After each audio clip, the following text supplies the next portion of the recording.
It's time! It's time! It's JFW time!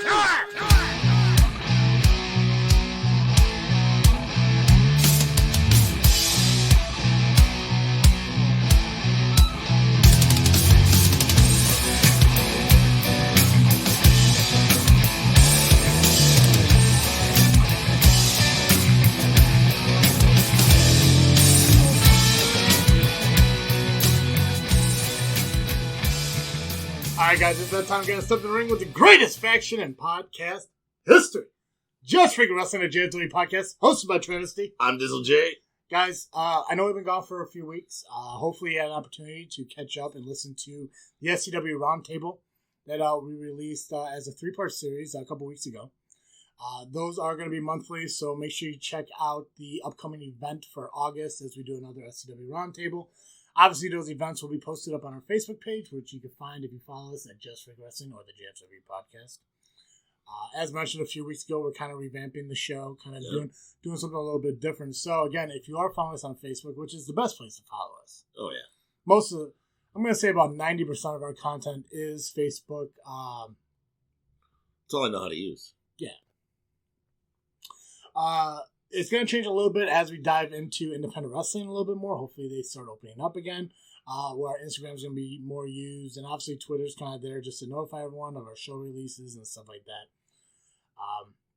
But if you are following us on Facebook, you realize that we are now posting the results of WWE Raw, WWE SmackDown, NXT, AEW, and Impact Wrestling, all there on our Facebook page, as well as our personal grades, if you will, for the shows and matches and stuff like that. On top of that, additional highlights that are kind of key moments to acknowledge and know that happened in the show. But because we're not doing results here on our podcast anymore, we're trying to focus more on the news, the reports and stuff of wrestling, both in front of the camera and behind the scenes. Ooh. So I know when we originally started this out, if you look on iTunes, you look on Google Play, or even our Twitter and everything, it says the place where kayfabe is still alive. Right. Which we still do believe that. We do believe that kayfabe is an important thing in wrestling. I think it should still be a huge part of wrestling. But there's so many real-life events happening out there that why not kind of bring it to the attention of the wrestling fan? This is very true. I mean, it just helps either build the wrestlers up or show them that these are people we don't need to look up to. Yeah, and also it gives an explanation on why people aren't on TV, or why they're coming to different companies and stuff like that. So we're going to kind of pilot this and test drive it on this episode.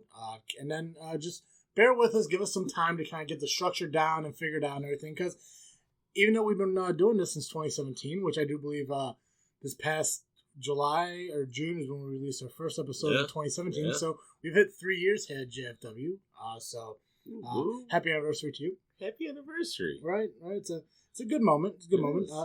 It's unfortunate Dally can't be here with us today, but I'm sure she'll be back with us next week to kind of work on this with us. So again, bear with us. Keep coming back and everything, because I promise you, even if you don't think the structure of this is working now, let's say we can't get it to work out eventually. But you gotta, even now, if you go back and listen to the first show until now and realize how far we've come from that, and every time we've tweaked something all along the way, either we stick with it or we get rid of it. Yeah. If we don't feel it's working. Yeah. And the best part of it, guys, because, you guys make the podcast what it is. You make us come back and do this week after week.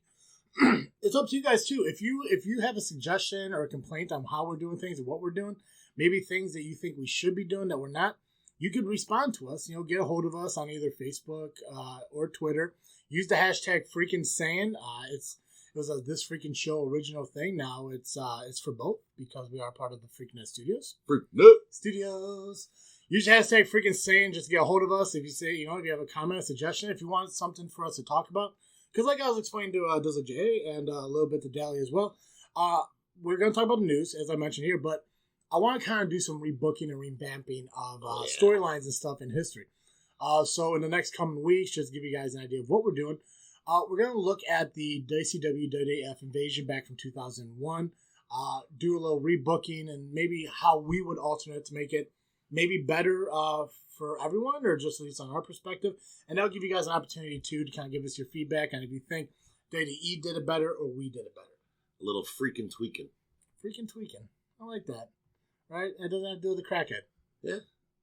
Oh. So we're going to dive into that. But before we do it, I just want to remind all you guys that this episode of Just Freak Wrestling, the JFW podcast, is brought to you by BallWash.com. Make sure you go to BallWash.com. Check out all their amazing products they have available, such as shampoos and conditioners, body washes, nut rubs, powders. They just released a line of boxers as well as body scrubs and stuff like that. So they have a lot of different products there, always coming out with something new and something different. Check it out, buy some product, and then when you get to that checkout, use the promo code FREAKNET, that's FREAKNET, all one word. It'll save you 15% on your entire order. That's right, guys, ballwash.com. Get that funk out your junk. Out your junk. That's my favorite sponsor. Yeah. Jay, I gotta say, you're probably gonna benefit the most out of what we're gonna do here because it's gonna limit my ability to interrupt you. Oh. Right? Something new. You're still gonna find a way. Oh, I'm gonna do it too. It's gonna be awesome. Also, we're bringing back Freakin 5. I want, I know this sounds weird. I'm telling you what we're gonna do before we actually do it, but just bear with me because I like talking. Yeah. You guys remember we used to bring Freakin 5 over on the Facebook page where we said, give us your top 5 this. Well, we're bringing Freakin 5 back, but not in the same way that was there. Instead, we're going to do ranking systems and stuff at the end of the show, and you're going to see how it works when we get to it. It's kind of cool. I think it's going to be fun. I think it's going to be enjoyable. But after we do the ranking, I will post it up onto the Facebook page, and that way you guys give your rankings. So, a lot of interaction with our fans now. Oh, that's awesome. Absolutely. So I'm excited for that. So, Jay, I want to talk about the first article that did come up. I didn't want to discuss. And obviously, we know Gallows and Anderson are now Impact Wrestling. Yes, the Good Brothers. We do know they made it over.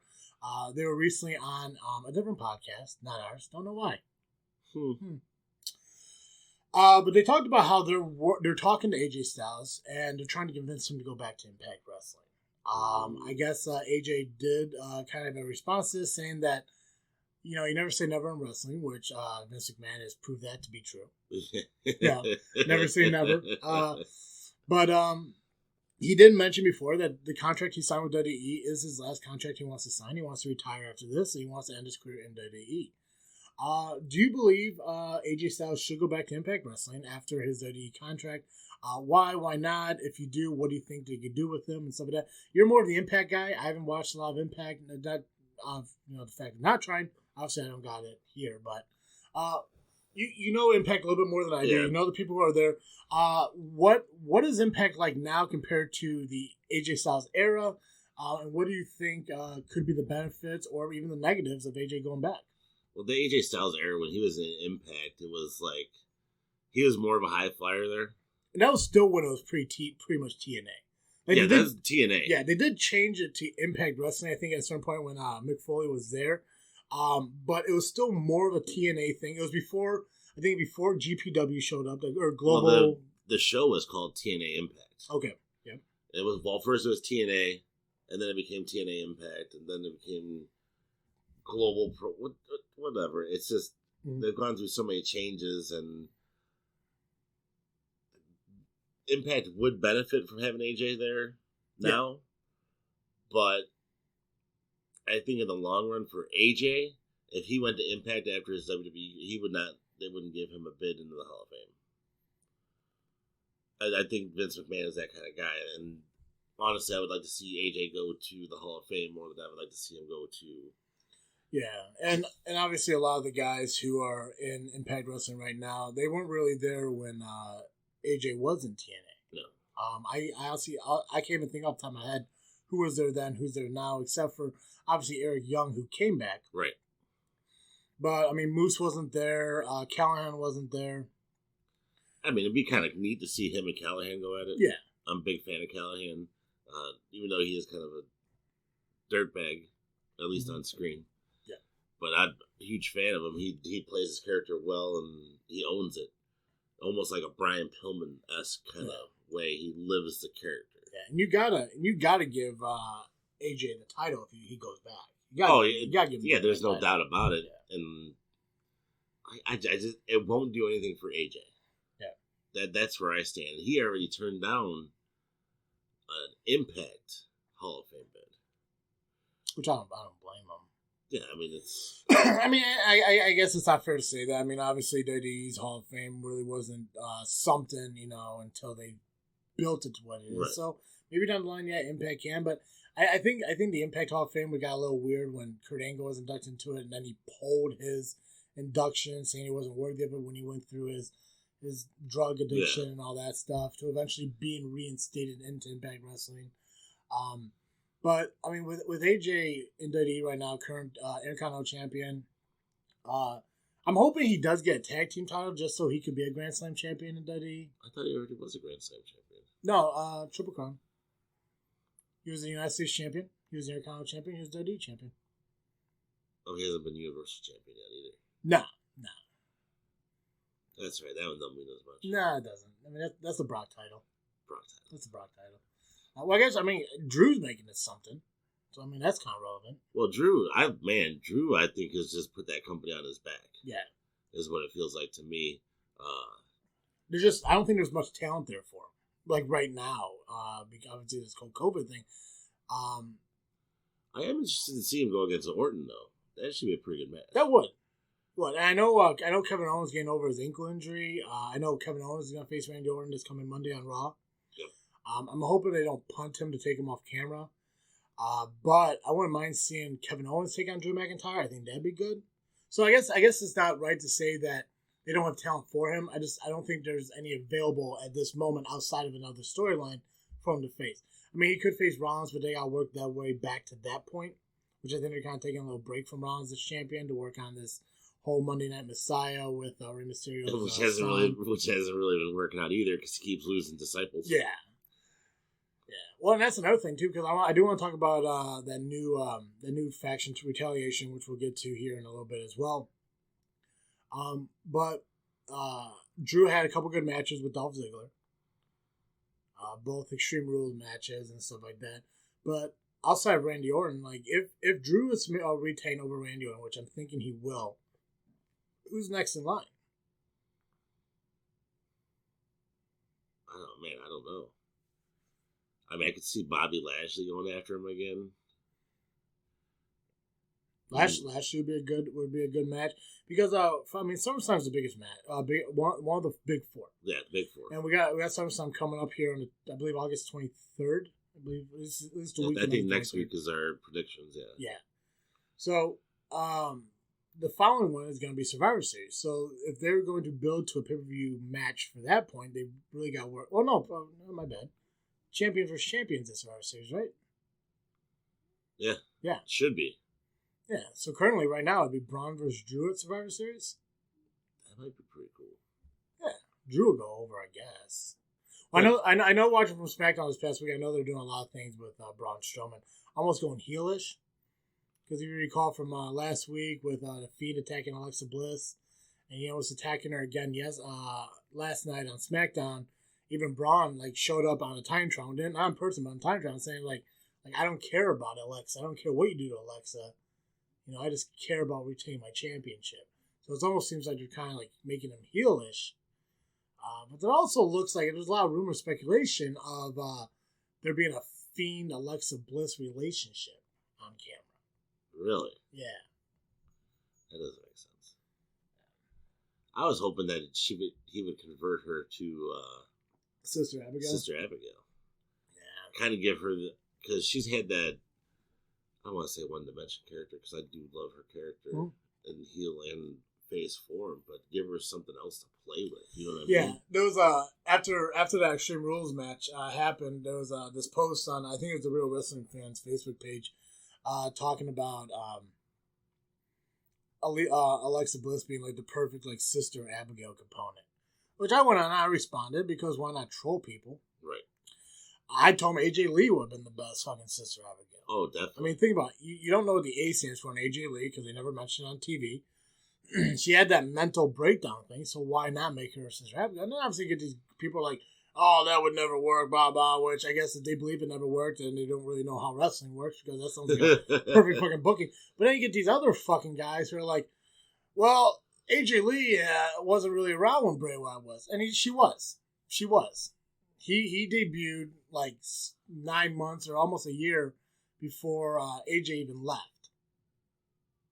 So, I mean, for me, Rosemary would have been the obvious choice to go. Rosemary would have been good. If you were going outside the company, Rosemary, or I don't even think Sue Young was around then, or at least not as big a name as she is now.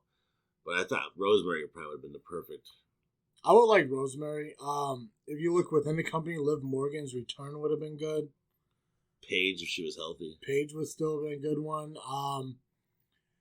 Honestly, like what Scarlett's doing down in NXT would have been good. Because I'm loving the Karrion Kross, Keith Lee kind of storyline going where it's good, man. It's good. Let's talk about one of your articles, man. What do you got? So overall, we both feel, I want to say that AJ going to Impact wouldn't be good. I think him retiring after this WWE contract would be okay. Yeah, to me, it does nothing for AJ. Yeah. While it would be awesome for Impact Wrestling, it does nothing for him, and he might lose his bid for WWE Hall of Fame. Yeah. And that's really what a lot of these guys are working towards anyway. Mm-hmm. Whether they say they aren't or they're not, they are. Does AJ Styles headline his Hall of Fame induction? It depends on the class. Do you think that they'll... You think that induction? Because obviously, I think we can all agree Undertaker's going in next year. Yeah, I would hope so. But I don't think AJ will go in next year. That might be too soon. But I don't think he'll headline only because a majority of his career is outside of WWE. Gotcha. Makes sense. And that's just my opinion. Yeah. Just like an asshole, everybody's got one. All right, what you got there? Wikipedia. Tessa Blanchard's page said that she has signed with WWE. You know, when I saw that article, I went back to check it, and it had to have been removed by then. But I know Wikipedia has the ability to be edited by people. Right, you can edit Wikipedia. Yeah. So I know there's a lot of speculation about her coming to WWE. I know there have been a lot of rumors with her as far as the Evolution pay-per-view that's supposed to be coming back. See, to me, and I was reading somewhere, and I was talking to someone on Facebook about this too, that the surprises are gone. Like, we knew the Good Brothers were going to show up in Impact before they showed up in Impact. We knew, I can't even remember. The last big surprise for me debut was probably AJ Styles at the Royal Rumble. Yeah. Because I didn't even, and I mean, I followed Impact Wrestling, I followed what he was doing, and they never mentioned him canceling any shows or anything like that. And all of a sudden, I'm watching the Royal Rumble and this music hits. I'm like, who the hell is this? And then it's AJ Styles. I marked out. Yeah, because I know there was a lot of speculation on it, but usually around pay-per-views, I try to stay offline because I don't want to hear about things and stuff like that. Because people do have a tendency to spoil shit like that. There's been magazines and articles and stuff for years, so. It's avoiding that shit, so not to ruin the surprises. But yeah, I think AJ was probably the last one. I'm trying to remember the Hardy Boys in WrestleMania, if that was before or after AJ. But I want to say that was after, and if it was, that was mine. I think that was after too, but that was pretty good too. But I didn't know they were coming. I didn't know they were coming either. I heard they were with Ring of Honor and nothing beyond that. Right. So, but with Tessa, I think. Where she needs to go is WWE. Yeah. NXT or main? Main roster. I mean, straight to main roster. AEW's women division is up and coming, but not at that level of Tessa. She should be able to blow through that. In WWE, let's fantasy book a little bit. So you get Tessa Blanchard showing up in WWE, Raw or SmackDown, whatever. Did they acknowledge her as a former world champion because of Impact? No, they won't. Yeah, no. They've never acknowledged anybody as that from any other companies, so why would they do it for her? Yeah. Who's her first pay-per-view match against? First pay-per-view match, probably Ruby Riott. I'm going to say Lacey Evans. Lacey Evans would be good. She's a pay-per-view type person. I obviously, I don't think... If she was a debut at a pay-per-view... I would say Lacey Evans. On TV, probably Dana Brooks. But I don't think she'd do good against, like, because I haven't seen Lacey Evans wrestle, or not Lacey Evans, Tessa. I haven't seen her wrestle a lot. I don't think she's a very, like, aerial kind of person. No. So I think facing Naomi wouldn't be that good because you wouldn't get, like, those high spot moves and stuff. She works well with those people, though. Yep. It's kind of like Brock. You know, Brock and Eddie put on some of the best matches. Brock and Rey Mysterio, Finn Balor and Brock a couple years back. Tessa's very good at what she does. Mm-hmm. But see, to me, it culminates to that WrestleMania, her first WrestleMania match, has got to be Charlotte. It has to be. Yeah. I think so. Because to me, that's Charlotte's and Tessa are probably two of the, and not to put anything past Natalia, but probably the two most famous daughters of wrestlers. Well, Four Horsemen. Yeah. Yeah. There was a, I'm trying to remember, there was a Hall of Fame ceremony that I watched about a couple months ago. And it was probably the Four Horsemen induction. But I remember Charlotte and Tessa were both there, so it had to have been the Four Horsemen induction. Yeah, she was in the crowd. Yeah, they were both in the crowd. And that was pretty cool to see. I think it'd be awesome. It probably won't be able to happen with Blanchard in AEW, right? Yeah, he's with Spears. Yeah. I don't think that WWE would bring Tully in if they do bring Tessa in to have a Charlotte versus Tessa match with the dads on the outside. I think to me that'd be a little overplayed. Yeah. Well, go back to when Cowboy Bob Orton always came out with Randy. It just seemed like unnecessary. Yeah, but I think it played well with The Undertaker. Here's one for you. Here's one. One side of the ring, you have Charlotte, Becky, Bayley, Sasha. The Four Horsewomen. What's Tessa's Four Horsewomen? Ooh. I might put Baszler on that team. Right? And it's hard because obviously you can't put Charlotte because Charlotte's on one end. Right. And it's because of Flair. But if you have a storyline with Flair and Tessa on who owns the Horseman name. See, that would be cool. So you get them four. Who's on? Because I know there was the Four Horsemen of the UFC with Baszler and Rousey and the other two people. I don't want to say nobody's because I'm not going to downplay their UFC careers. I do believe they are in the NXT. Yeah, they're in NXT. But who is Tessa's Four Horsewomen? If they're to have a Survivor Series or a WrestleMania 8-woman tag or even Evolution or whatever it's called, who's Tessa's Four Horsewomen? And stick to WWE, but I want to do WWE. I definitely because it's more logical. But then think outside the box and we can double up. So I would say Baszler. Okay. Because that give you your powerhouse. Well, Tessa's kind of a powerhouse too, though. Asuka, that'd be cool. Mm-hmm. I go Naomi. Naomi? So Naomi, Baszler, and Asuka. And Tessa. I would probably look at as I'd probably heel them, make them heels in it, because I think the four WWE horsewomen, probably, even though they're all heels, right? They're all, well, except for Becky. Yeah, but I think if Tessa comes in with other people, like how does WWE make them the baby face?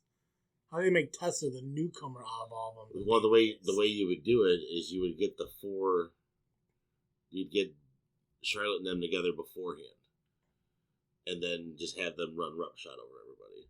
Okay. And then all of a sudden, she'd cut a promo for the Four Horsewomen. My dad started da da da da da. Then you would hit whatever Tessa uses as her entrance music for WWE, whatever it'll be, and she comes out. Mm-hmm.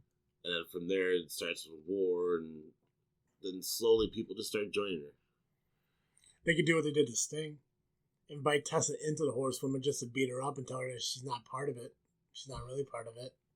Right? And that would give her that baby face over where she was like, well, my dad was a horseman too. So when you did WWE, did you also look at NXT Or do you just focus on the WWE roster? In my head, I looked at the roster. Okay. Because I definitely put Tessa there. If you're going babyface, I wouldn't mind putting Dana in there just to give her a little bit of a push. I know she has the ability and talent to do it. She just doesn't have the right storyline to go with. Right. So I think putting like Dana Brooks in there, I think that would help out. Lacey Evans, I wouldn't mind, just because she's kind of like, like a powerhouse too. And also, like, it gives them the ability to do a little bit more in the business. I think Lacey Evans makes sense because it's like to me, she screams America. I don't even know why. Probably because of the military background and stuff like that, and the way she conducts herself in the ring. But at Four Horsemen, to me, has always been like an American thing. Like, not to take away from any other club anywhere else, but it would be neat. And I think she fits the mold. Your idea of American mold Four Horse includes Asuka? Yeah, why not? America. It doesn't matter where you're melting from. Pot. I don't think you can use that term anymore. Yeah, I think that's a good term. It's a good term. I think you use melting pot. Yeah. Yeah. All right. So U.S. citizen. So I do Tessa, Dana Brooks, Lacey Evans, and I probably pull someone from Raw.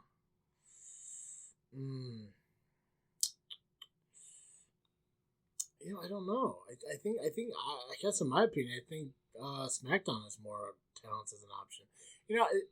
If I was to pull from NXT, I go Rhea Ripley. Ooh, think that'd be good. That'd be neat, right? Rhea to me is a loner too, though. At the same time,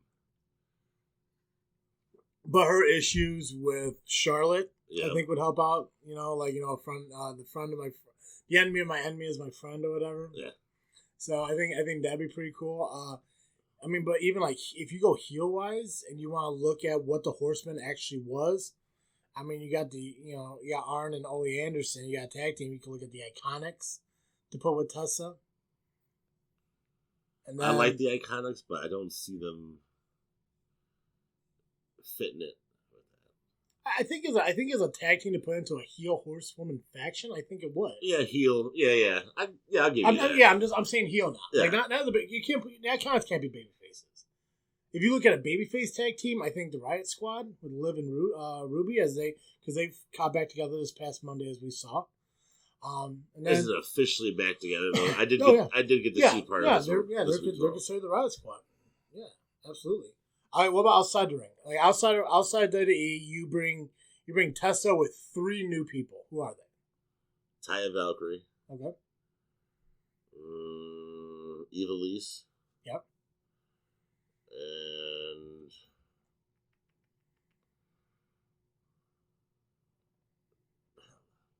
I hate her so much, but Britt Baker. Adam Cole's wife? Yeah, Adam Cole's wife. Girlfriend. Fiance. Okay. Yeah. You gotta remember that promo with her big swole. That's one of I cannot stand her, but in ring ability, she's fun to watch, and her little submission maneuver is brutal looking. If I go outside of wrestling, I agree with Ivelisse. I always liked Ivelisse, even with Lucha Underground. Yeah. I liked Ivelisse. Well, that's where I first. Yeah. Big Swole I put in there. See, I think a powerhouse for Big Swole would be real good, and I don't know if I do. Valkyrie's a good option. I think she'd be a good choice. But I'd probably bring back. I can't remember what she goes by now, but Emma. Oh, I can't remember her name right now, but I bring back Emma. Yeah, is she still wrestling? I think she still wrestles the Independents or something like that. I think so. I have to look that up later.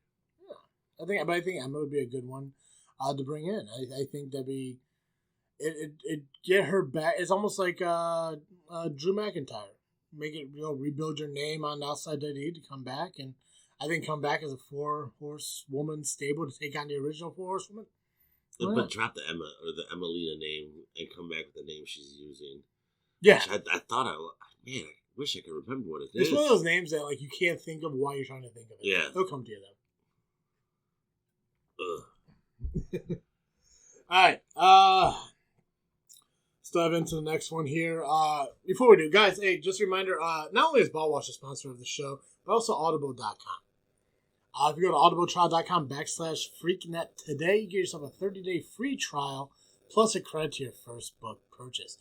If you're just like me, you're just not a big fan of reading, but you do enjoy a good story and stuff, Audible is the best place for you to go because it's a one-stop shop for all audio books. Take it on the road while driving, or as you're sitting there trying to enjoy the nice day, sitting on your deck. Obviously, we have some really good weather. Cracking a cold one, and just listen to an audiobook. I mean, pro wrestling fans, there's a bunch of wrestling books on there available. Dizzle J over here. I almost called you Cartoon Joe. Cartoon Joe, huh? Books. It's the books, man. It's the books. Dizzle J over here picked up the Chris Jericho autobiography, and he reads it to me. And he reads it right to him. Yeah. I myself got the book about the Chris Benoit incident, as well as the history about WCW. So I do have a couple of myself. And it's awesome to get an opportunity to hear people read it to you while you're trying to relax or doing some odd jobs around the house. And it's great because, like, a lot of times you can get these authors for their different books to do it for you, too. Yeah. And I posted this advertisement on Facebook, and I just wanted to mention this. I thought it was really neat. I never thought about it this way, but people who have dyslexia, and it's hard for them to read also, but they love stories. Now you can listen to it without having to struggle with reading. I mean, that's cool to me. Yeah. I'd never even thought about it that way until someone mentioned it to me on Facebook. Yeah. That's a great opportunity. audibletrial.com/freaknet. Sign up, 30-day free trial, credit to your first book purchase. So. Oh, yeah. Yeah. All right. Over the last couple of weeks, we've seen some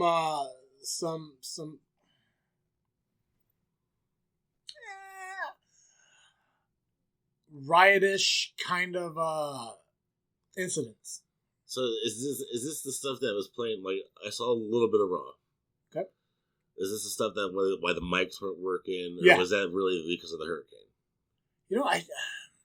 I think they wanted to play it off that way, but I think what it was which they're calling the faction Retribution. There's 5 people involved in this, men and women. It's been shown if you watch this SmackDown. But on Raw, both on Raw and SmackDown, microphones were cutting out, lights were flickering and everything, and I think they played it off well because of the hurricane. But I think a lot of it was due to this group known as Retaliation. We saw on Raw them taking Molotov cocktails and burning up these sound system and stuff. And then we saw on SmackDown where they tore apart the arena, kind of like we saw the Nexus do when they made their debut. God, what the hell is it? So I want to say there's 3 guys, there's 2 women in it. I know the article was saying a lot of it, like, there's a lot of actually positives and negatives to it, because people do like this whole, like, riot kind of, like, storylines. The biggest reasons I don't like it is because of an article that was posted.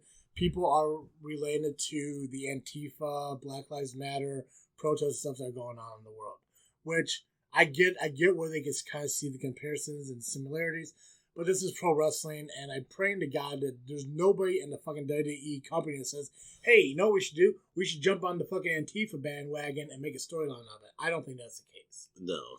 I think they're just trying to find a way to make something like this, especially with Survivor Series coming up, a little more impactful, a little more... So we don't know who they are yet either. They haven't, no. I know... I tried to figure it out last night when I was watching SmackDown, because the 2 women that are involved in it, when they were beating up the women in the crowd, they took their hoods down but left their mask on, and you kind of see their hair.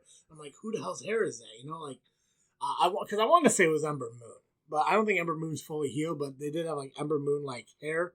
But at the same time, I mean, I think JoJo had the same kind of hair too. So, trying to find the best way to say it. I think one of them's black. I don't want to assume though. Don't demonetize me because I'm assuming. But I know 3 of them are guys, 2 of them are definitely girls. One sounds like Seth Rollins, but I don't think it's Seth Rollins. But one sounds like Seth Rollins. But also it kind of sounds like an Eric Young thing. And that's what I was trying to think. Like, maybe these Retaliation faction are people that were released in WWE and were re-signed and stuff, and I was like, hey, let's do this. And I think if they're doing it that way, I think that's great the storyline is. That'd be cool. Downside is it does remind me a lot of Nexus, and it reminds me a lot of Aces and Eights. And it reminds me a lot of Aces and Eights because of the mask and the covering and not knowing who they are. But I don't like the fact that people are associating it with Antifa. Outside of wrestling, we know what's going on in the world, and I don't want that line to blur with wrestling. Because when that happens, then you just get fucking annoyed and you move on. So, the group's called Retribution. There have been some people that have been predicted to be in it. I'm going to give you the name of the people. I just kind of want your feedback on it. And then we'll kind of follow up and we'll just figure out who we think is really in it. Okay? So one of the names mentioned was Dominic Dijakovic. I don't think it is because I think Dijakovic's a little bit bigger than the people that are shown in there. But that doesn't make, to me, it doesn't make sense. No. Tegan Knox. To me, that doesn't make sense. See, to me, I'm looking for people who haven't gotten. I'm thinking more like a Ricochet kind of deal. See, I think one of them, to me, because I was trying to listen to the voices, one of them kind of sounded like Ricochet. But like I wasn't too sure. Mustafa? Or Ali, sorry. Yeah. Well, are they bringing back the Mustafa part of Ali? Because I think they called him Mustafa Ali when he made his return. They also rumored to be the Riot Squad. That makes sense. I don't think it is because it makes sense, but I don't think it is. Tommaso Ciampa. That'd be cool. I can see that one. I could see that. Right? Because we haven't seen him since his loss to Cross. Yeah, right. Another speculation was Samoa Joe, which I don't believe so. But I mean, Joe's a big guy. None of them look like big guys. Because I was trying to look at body size and stuff. You think Gargano and Candice LeRae? No. I'm gonna be wrong. Mia Yim? I can see that. That kind of fits with her character. Aleister Black. That would make sense too, because he really, to me, he is worthy of more of a push than what he's gotten, and he's put on great matches with anybody and everybody he's faced. Who do you think could be in it? So I was thinking maybe like a Mojo. Well, let me do this because it's something actually I wanted to do a couple weeks ago, and maybe this will kind of help us. If they're following the storyline about the retaliation faction being people re-signed back to WWE, we saw a lot of people get released in 2020. Let's just go through the list. We'll go through the list. We're going to try to... This is going to be a lot of work for you. Okay. We're going to go through the list of everybody. If they're already somewhere, tell me if you think that was the right move for them. If they're not, we'll see if they're part of retaliation. Sound good? All right. Kurt Angle. No. You don't think he's part of retaliation? I think, well, he turned down WWE, right? Because WWE offered him such low money, he said no. I just don't think he's wanting to wrestle anymore. Rusev. Rusev could be one. I know there was lots. I know there was. He went on social media and talked about how like he's no longer wrestling anymore. He's gonna focus on his gaming, just Twitch or whatever. Twitch and gaming. Yeah, I posted that. Yeah, I think that was just a spoof on what he was actually gonna do. I can see Rusev being part of this. That would be cool. Like I was a big fan of Rusev. Yeah, Drake Maverick. We do know he got signed back to WWE, but we haven't seen him on NXT in a while. Maybe he's part of that. So I haven't seen any of these guys like make that body, but I could see that being.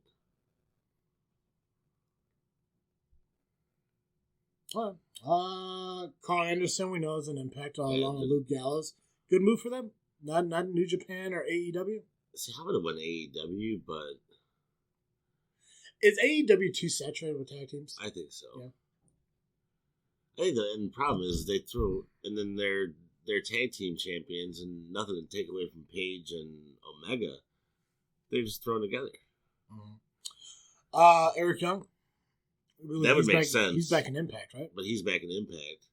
That doesn't mean anything. Yeah. EC3, back in Impact, right? So, he's been working with Impact, but as far as I know, it's a day-to-day contract. It's not a full... Based on his... I'm assuming you saw his video package. Yeah.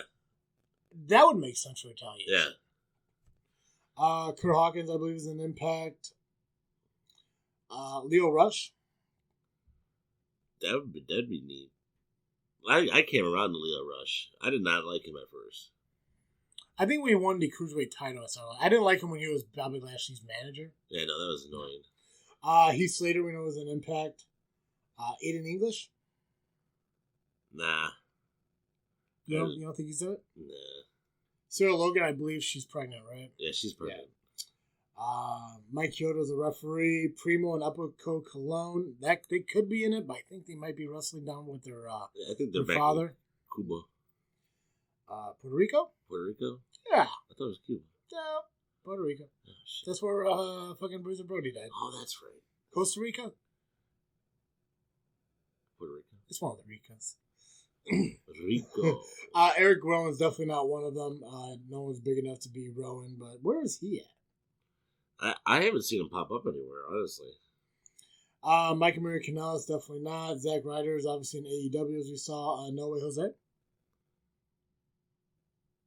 He is supporting a new... Last I saw, he's supporting a new look, too, so... Cassius Ohno? Nope. I was never really a big fan. Curtis Axel? I can see him. I could see him and Bo. I haven't seen Bo either. I think Bo's injured. I can't stand Bo. Bo knows. Bo needs to know when to shut the fuck up. Bo don't know diddly. Yeah, what do you got? The Rock. This is kind of wrestling news, kind of not wrestling news, but it involves The Rock. So, it's news. Bought the XFL for $15 million. It's so cheap. See, that's what I thought, too. Everybody's like, oh, that's a lot of money. I'm like, it seems kind of cheap to me. Not for what? I mean, because I think Vince bought out $60 million worth of stock in fucking WWE just to do it. I know. He teamed with his ex-wife and some other company to do it. But I know when I posted on the Facebook page, I put what kind of makes sense, and it does, because if you know his acting history, he knows on the HBO show Ballers, which is a football-based television show, where he bought the Broncos, I think, in the TV show. Good TV show if you ever get a chance to watch it. But he was also in Gridiron Gang, also a football movie. He also played football. Yeah, so I think him buying the XFL would be pretty cool. I think him owning it over the WWE owning it would pull more people into it. And I watched it. I watched a few games last year, and I think or this past year, I think COVID killed it. Oh yeah, it had no chance once this bullshit hit, and I think that's what really ultimately killed it. But I think The Rock ended up being as charismatic as he is, as knowledgeable as the man is. Very smart. He's proven that his ex-wife is one of his business managers, I believe, too. Yeah. So it's, if your ex-wife is your business manager, obviously you gotta be doing something, right? You gotta be legit. And I think hearing him talk about the XFL would be way more fun than Vincent. Yeah. I think I'm hoping if with him bought it, I'm hoping he's kind of like a face of it. Yeah. I hope he's involved in not so much, I guess, doing the commentating, but maybe hosting the intros to it, or just really being a part of it. Because I think the XFL could do some good. I don't think it'll ever be as big as the NFL. I don't think it'll ever replace the NFL. I don't think it'll ever replace. I think it could get as big. Yeah. But it's going to be a while. And look, you don't have no Chicago team. Who am I supposed to root for if you ain't that Chicago team? Probably one of the 3 California teams. Yeah, no. I think they'll grow. I don't know if they're going to end up with 32 teams like the NFL, but I think they'll go because I think they got 16 teams right now. I'm not really sure. I know a lot of it's out west, a couple of them are east, but I do like the fact that it's within the NFL offseason, so you're not competing with the NFL. Right. That would be stupid. Yeah. You are competing with baseball, which baseball plays every day mostly, so you're going to compete with some of those time frames, but I think they're going to stick to Saturday, I believe, games. I believe they're Saturday games. Yeah. And they only play 2 or 3 in a day. Mm-hmm. I think it was only 2 last year. I'm not sure. But I think you got a lot of people who don't like baseball and love football. And those are the people that you're going to target. Whereas I'm more of a baseball guy than I am a football guy. And I'm really not too much a major sports guy besides wrestling is really the only thing I really keep a track with most of the time. I'll go to a Sox game. If I had to, I'll go to the Cubs game. But yeah. But no, I think it's cool. He's doing that XFL. Hopefully next year it kicks it off better. And I don't know. I think this is a good investment for him. Like I said, I mean, like, yeah, $15 million is a lot of fucking money. But it's not cheap. First off, not for The Rock and not for buying the XFL. It's a movie for The Rock. Yeah. And not even a good one. Right. Like, it's probably one of those things where he's like, yeah, sure, why the hell not? Right? Kind of like when, like, you see, like, you know, you can buy, like, fucking 2 Pepsis for $5. Why the fuck not? You know? Same thing. I think you're going to have more celebrities want to work with The Rock than you do with McMahon. Mm-hmm. Because The Rock is popular.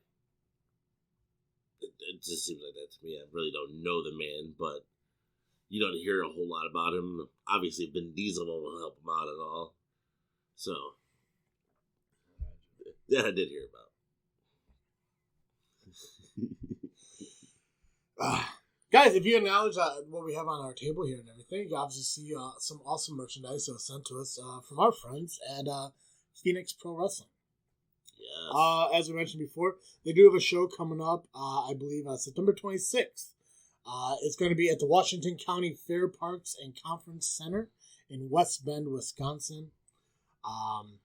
They're going to be taking on another company, Slammin' Championship Wrestling. SCW, not to be confused with Southland Championship Wrestling. No, SCW of the North. SCW North, right? So we got Phoenix Pro Wrestling taking on Slammin' Championship Wrestling. Here I do got a match card that's shown here. The card is subject to change, of course. But as of right now, let's see what we got here. We got Maverick defending the heavyweight title versus Colt Storm. Ryu Shinzaki, if I pronounced that right, is taking on Luscious Lonnie Kincaid for the United States Championship. Robbie McCann and Gavin Alexander will defend the new Phoenix Pro Tag Belts against DOD.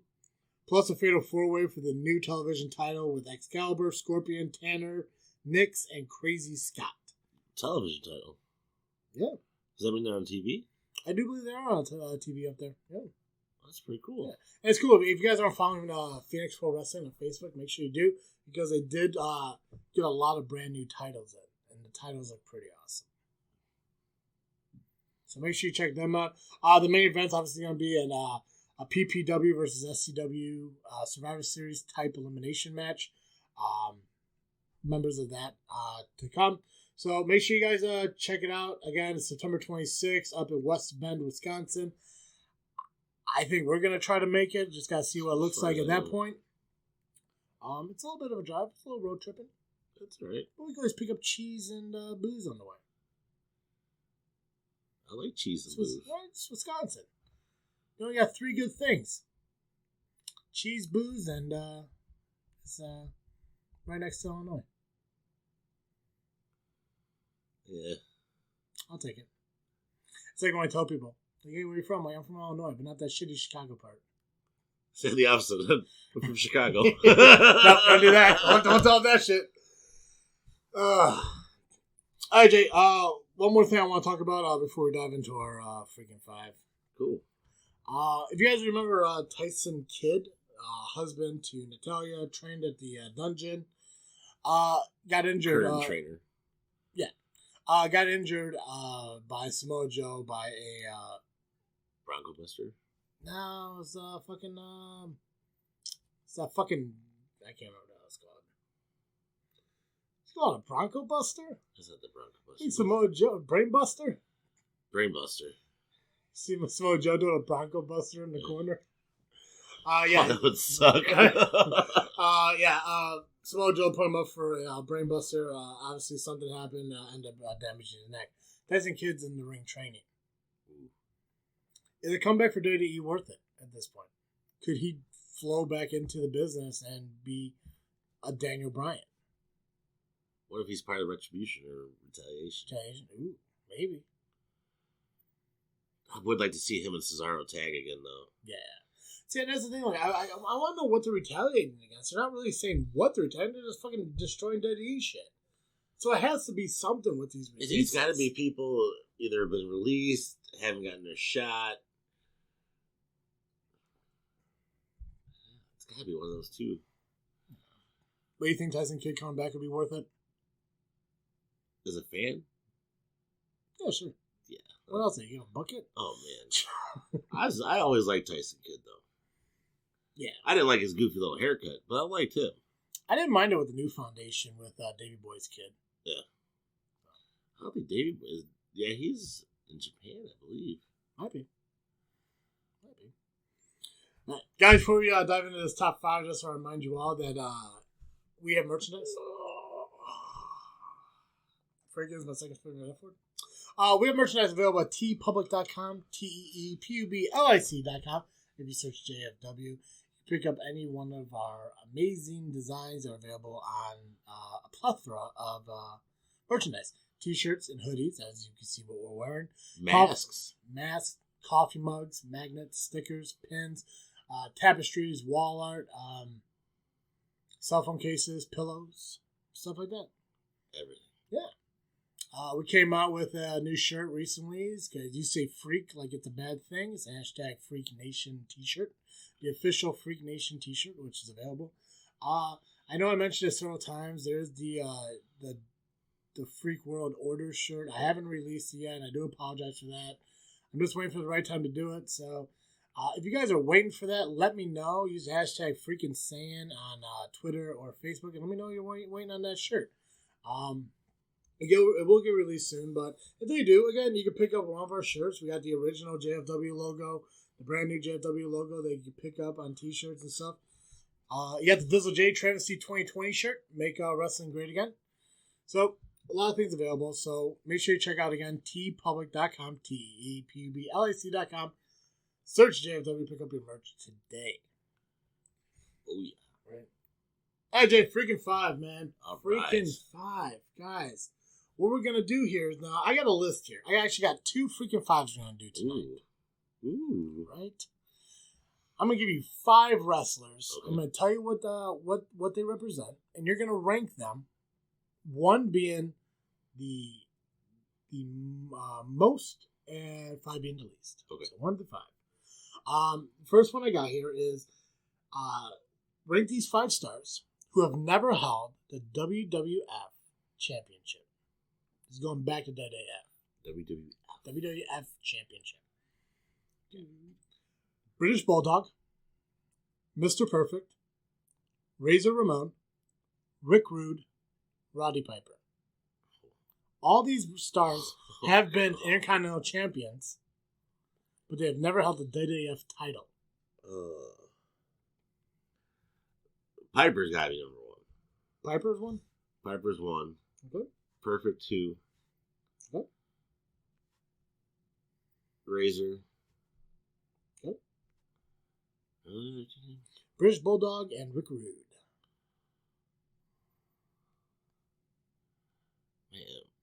Man would come back to life if I didn't put Rick Rude above British Bulldog. But it ain't going to happen. British Bulldog and then Rick Rude. All right. For me, I went Razor Ramon 1, British Bulldog 2, Piper 3, Perfect 4, and then Rude 5. Listen, Aunt Sharon. All right, so the other one I got here, these 5 stars, rank them 1 to 5. Never won any championships in WWF, but deserve to. So these 5 stars never won a European, an Intercontinental, a tag team, a WWF title, no titles. But 1 to 5, who deserved to win at least one championship in WWF? Bam Bam Bigelow, Dusty Rhodes, Jake the Snake Roberts, Lex Luger, Vader. Luger's last. Luger's last? I was never a big fan of Luger. Man, that's a tough one. Bigelow, Rhodes, Roberts, Vader. Start 5 to 4. Between Bigelow, Rhodes, Roberts, and Vader, who's the least deserving?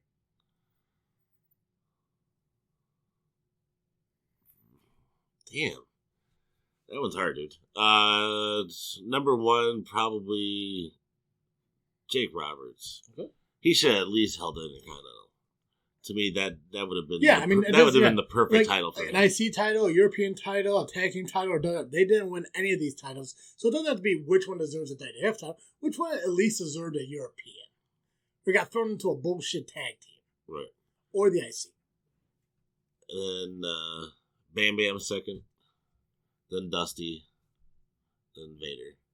Come on. I went Dusty Rhodes, Jake Snake Roberts, Vader, Luger, and then Bam Bam.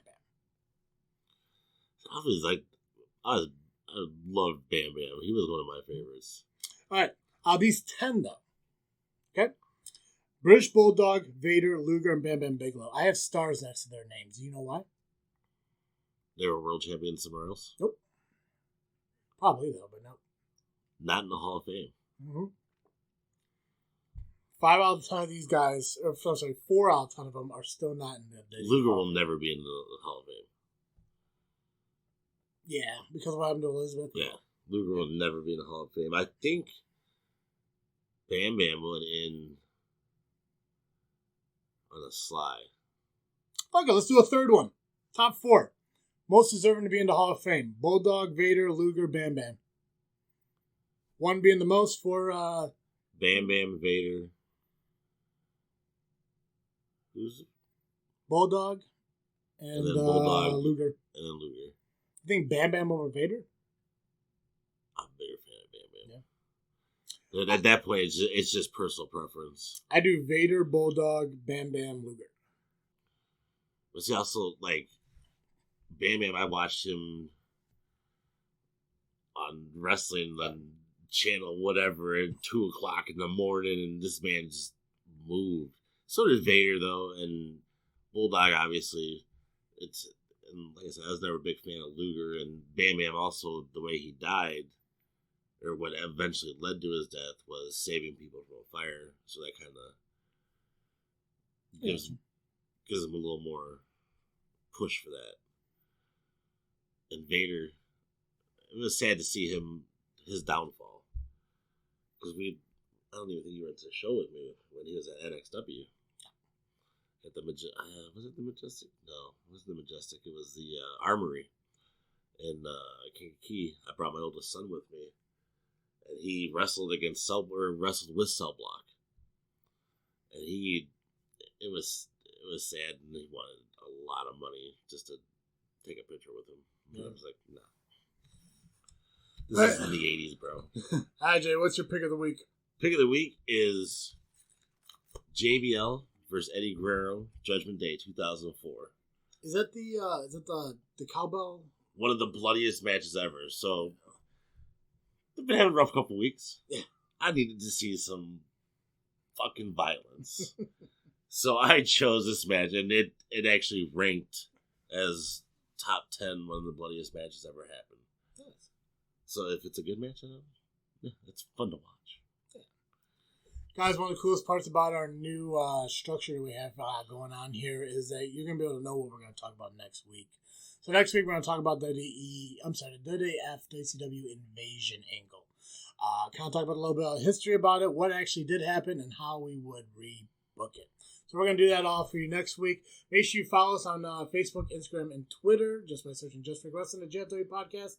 And also, you can find our show released weekly on iTunes, Google Podcasts, Spotify, and Podbean. Just by searching Just Freak Wrestling, the JFW Podcast. If you are following us on any of those, make sure you're subscribing so you get a notification, as well as leaving us a rating and review, because those do help us out. Again, thanks to Ball Wash and Audible for being sponsors of the podcast. Again, check out our merchandise at tpublic.com. We are part of Freaknet Studios along with This Freakin Show and Doug Gray area. So make sure you check out freaknetstudios.com to check out the amazing podcasts that are available with the network. Again, we are on YouTube. You can check the video release of this podcast on YouTube, just visit the JFW podcast, as well as Freaknet Studios has a YouTube page as well. Jay, that's all I got. Time to ring the bell on this episode. Perfect. As always, I am Travis. I'm Dizzle J. And thank you for listening to our episode of Just Freakin' Wrestling, the JFW podcast. Peace.